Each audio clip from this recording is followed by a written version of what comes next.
According to the district attorney's office, since 2009, Kern County has had at least 4,000 DUI arrests. In an effort to raise awareness, Walk Like Mad is taking the steps towards sharing the stories of victims of DUI crashes, survivors, and their families today. And 23 ABC's Imani Stevens is live with a very special person this morning at the park at Riverwalk with more on some of the people within our community who are taking a step towards change.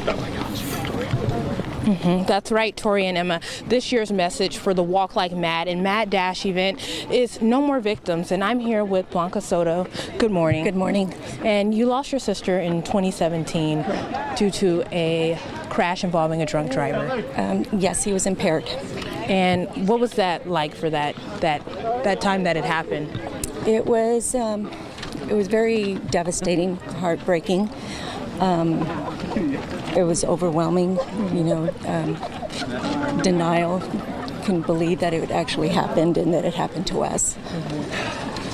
And like we're walking right now, what are some of the things that are going through your mind? What are you thinking about, reflecting on this walk?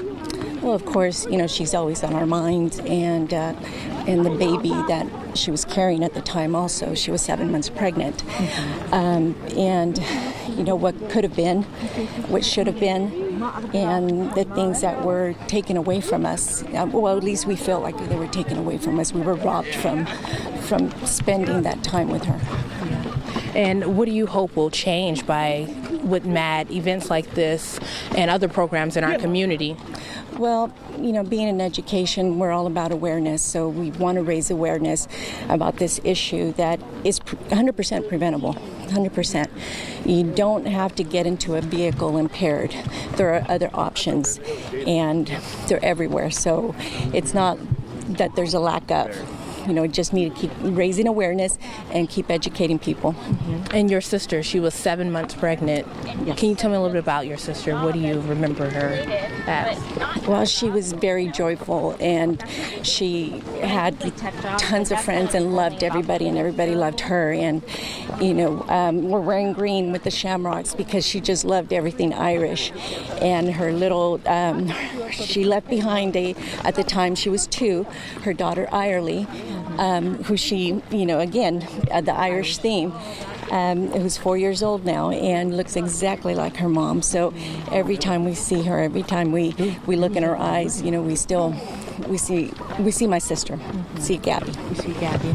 And with seeing Gabby and your team Gabby, what do you hope that events like this will spark a change in our community moving forward? Well, of course, we hope it sparks a change, and again, just keep raising awareness and getting the word out that we need to change things. We need to get people to understand or educate them.